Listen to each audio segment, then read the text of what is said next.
मेरे साथ मौजूद हैं। शैलेंद्र जी, आपका स्वागत है। मैं आपसे जानना चाहता हूं कि अयोध्या को फिर से एक बार राजनीतिक मुद्दा बनाया जा रहा है। मुद्दे भी आपके सामने हैं, आप इसको किस दृष्टिकोण से देखते हैं? अयोध्या को किसी प्रकार से कोई राजनीतिक मुद्दा नहीं बनाया जा रहा है। अयोध्या में एक कार्यक्रम है, एक लंबे संघर्ष के बाद वहाँ भगवान श्री राम के भव्य मंदिर के प्राण प्रतिष्ठा के कार्यक्रम का अवसर आया है और 22 जनवरी उसकी तिथि है। उसी के निमित्त सारे कार्यक्रम हो रहे हैं, उसके निमित्त निमंत्रण भेजे जा रहे हैं। अब निमंत्रण भेजने के बाद में और कुछ नामों को लेकर के अगर इस प्रकार से चर्चा परिचर्चा हो रही है कि इसके कुछ राजनीतिक निहितार्थ है, मुझे लगता है ये उचित नहीं है। गेस्ट लिस्ट कौन फाइनल कर रहा है? 2014 में, 2019 में, 2017 या 22 में बार बार, क्योंकि राम का मंदिर है, राम के मंदिर की प्राण प्रतिष्ठा का कार्यक्रम है, इसलिए इसको राजनीति से जोड़ा जाए, मुझे लगता है ये उचित नहीं है। और नामों को बदलने का कोई क्या गेस्ट लिस्ट बनाने में आरएसएस की कोई भूमिका है? गेस्ट लिस्ट बनाने का विशेषाधिकार और सारा प्रेरोगेटिव वो श्री राम जन्मभूमि ट्रस्ट के पास में है। ट्रस्ट उसके लिए इन सारे विषयों को देख करके कि इसमें मंदिर आंदोलन से जुड़े हुए सारे जो ऐसे प्रमुख संत हैं, प्रमुख ऐसे व्यक्तित्व हैं, प्रमुख ऐसे कला क्षेत्र से जुड़े हुए लोग हैं, निश्चित रूप से उनको वरीयता दी जा रही है। और इसमें राजनीतिक स्तर पर भी भिन्न भिन्न राजनीतिक विचारधारा के लोगों को आमंत्रण भेजा गया है। लेकिन किसी प्रकार का जितने दूसरी पॉलिटिकल पार्टीज के लीडर्स हैं वो थोड़ी अभी संशय में हैं कि ऐसा तो नहीं कि पहुंचे और वो हम प्रोग्राम कुछ और दिख जाए और फिर उनके लिए दिक्कत हो।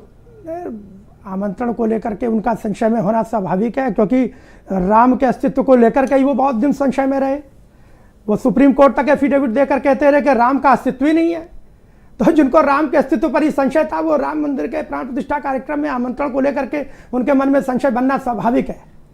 लेकिन मैं समझता हूं कि जो नामों की चर्चा हो रही है उसका मुझे लगता है कि कलकत्ता का नाम कोलकाता हुआ, बॉम्बे का नाम मुंबई हुआ, मद्रास का नाम चेन्नई हुआ, और रिकॉर्ड में तो इस देश में विदेशों से लोग आए जिनके नाम कुछ और थे विदेशों के रिकॉर्ड में, और भारत में आने पर वो नाम परिवर्तित हो गए। लोगों ने अपने नाम में गांधी लगा के रखा है, जबकि पैट्रिलिनियल सोसाइटी इस देश में पितृसत्तात्मक व्यवस्था है। तो नाम के आधार पर अगर राजनीति की चर्चा होगी तो चर्चा बड़ी दूर तक जाएगी और बहुत लोगों को उसमें असहज स्थिति का सामना करना पड़ेगा।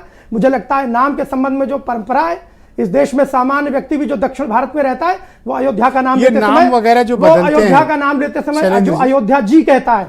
आप इस देश के सामान्य, मैं शिक्षित और साक्षर लोगों की बात नहीं कर रहा, इस देश के ग्रामीण जन सामान्य की बात करता हूं। जब अयोध्या का नाम लेता है तो कहता है अयोध्या जी जाना है, अयोध्या जी जाना है, नाम के साथ में जी लगाकर बात करता है। सुरेंद्र राजपूत जी का एक ऑब्जेक्शन आपने सुना?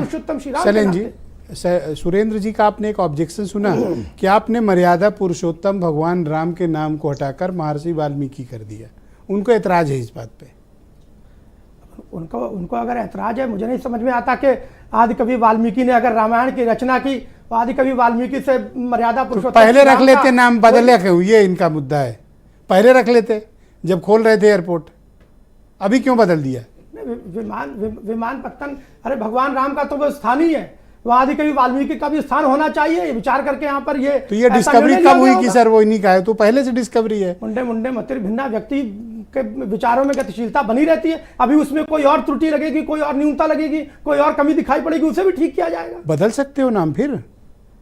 यह तो एक सतत परिवर्तन तो प्रकृति का नियम है, इसमें क्या आश्चर्य होता है? और परिवर्तन अगर अच्छे के लिए हो रहा है तो इस पर तो मुझे लगता है कि किसी को ओवरनाइट थॉट आता है कि चलो ये नाम बदल देते हैं, या पहले से तय रहता है? वाल्मीकि का नाम हो सकता है, भगवान राम का नाम हो सकता है, अयोध्या जी हो सकता है, कल को हो सकता है लखनऊ में लक्ष्मणपुरी भी हो जाए, भरत के नाम पर भी कुछ बन सकता है, शत्रुघ्न के नाम पर वही लिस्ट सुरेंद्र राजपूत मांग रहे थे कि एक बार में जानकी के नाम पे भी कुछ बन सकता है। इस पर आपत्ति क्यों होनी चाहिए? ठीक बात है, यह अवध क्षेत्र है।